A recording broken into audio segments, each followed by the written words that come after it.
Hey everyone, welcome to the Captain Drone YouTube channel. In this video I want to show you a brand new Tinywhoop that is designed for racers. So if you like to race Tinywhoops, this is the quad for you. As of today, NewBeeDrone is releasing the brand new Hummingbird version 3.1 Race Spec Edition. And they're selling this beast at a price of $89 US. Now before I go any further, I should also mention that NewBeeDrone is also selling the Hummingbird version 3.1 at $79 US. Okay, so I've probably confused many of you and you're wondering what's the difference between these two Tinywhoops. First, the Hummingbird version 3.1 came on the market a year ago and I did a full review on it. This Tinywhoop comes in at 21 grams, has 25,000 kV brushless motors, is powered by a 1S high voltage battery, and I believe the battery's included, has an analog camera and a video output of 25 milliwatts, has an ELRS receiver, and runs on Betaflight version 4.5.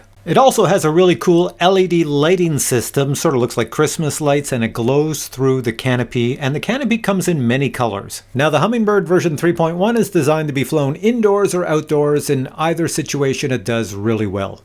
Here's some footage of me flying this indoors in the daytime, and here's some footage of me flying this indoors at night when there was very little lighting. I find the camera is actually quite decent. Not only that, it has a true VTX antenna, so the range is really good.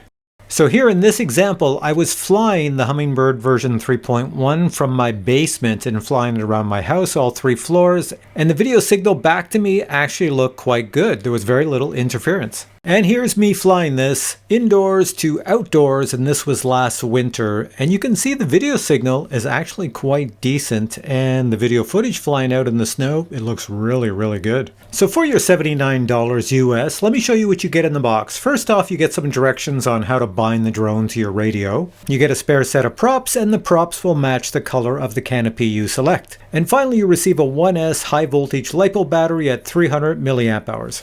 I should mention that 300 milliamp hours is a very small size, so your flight time is going to be about 4 minutes. If you want to fly for longer, get a larger battery. And the final thing to mention is that the Hummingbird version 3.1 has all 3 flight modes in the FPV hobby. So you have angle mode for stability, horizon mode, less stability, and then full acro air mode. Okay, so now let's take a look at the brand new Hummingbird Race Spec Edition. The first thing you'll notice is that anything that was non-essential for racing has been stripped away. First, the canopy has been removed and replaced with an ultralight racing canopy. Next, the brushless motors have been upgraded to 30,000 kV motors, and the battery connector has been changed to an A30 connector. This means you can use 1S high voltage batteries all the way up to maybe 750 milliamp hours. The VTX output power remains at 25 milliwatts. However, if you take a look at the antenna has been reduced in size to just a skinny wire. This drone also has CAC firmware pre-installed, which allows you to set how you want the motors on your drone to perform so that if you're in a racing league, everybody is the same. And if you're wondering if you can use the VR drone display, well yes, I'm using it here. You can see it on the table. The Race Spec Whoop also has a frame on it that is one of the lightest frames for a quad of this size. Now let me quickly show you what comes in the box. The first item would be a spec sheet that also shows you how to bind the drone. Next, you receive a spare canopy and a prop removal tool. Of course, a set of spare props are included. You also receive a bag of spare screws just in case you need to make repairs, and a random sticker is included. Total weight of the quad is only 16 grams,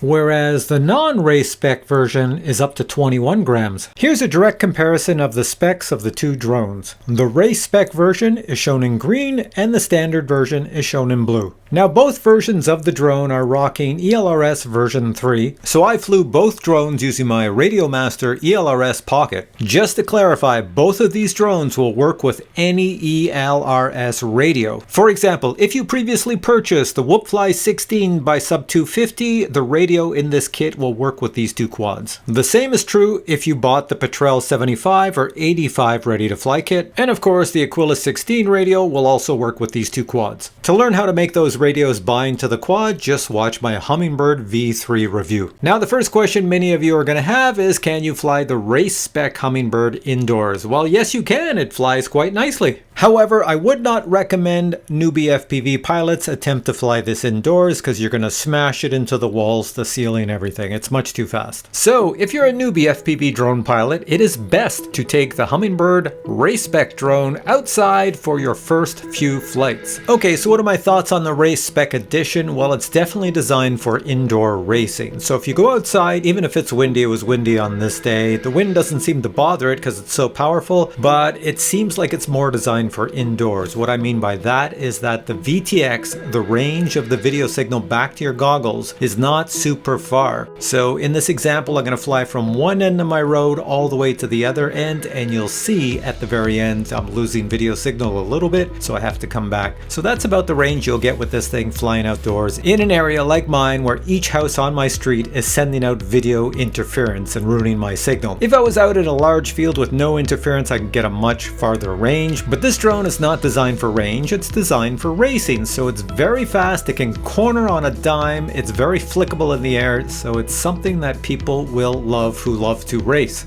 Now, if you're wondering about flight time, well, flight time all depends on the battery you used. In this video, I used 550 milliamp hour LiPo batteries, and I was getting about 4 minutes of flight time. If you want a longer flight time, just use a larger battery or just fly more conservatively and don't do any freestyle or aggressive forward flying. Now, in every video I make of Tinywhoops, people always want to know if you can add an external camera. So here you can see I've placed an Insta360 Go underneath the battery on the Race Spec Humminbird. So how does it fly? Well, you can definitely feel the weight. This drone is not designed to carry extra weight. That's why it's designed to have very little weight on it so that it's so flickable and fast. As soon as I added the camera, well, it flew like a big elephant in the sky. It wanted to come down. It stayed in the air, but it wanted to come down. I would not try freestyle on this with a camera on the bottom because it's just going to crash into the ground.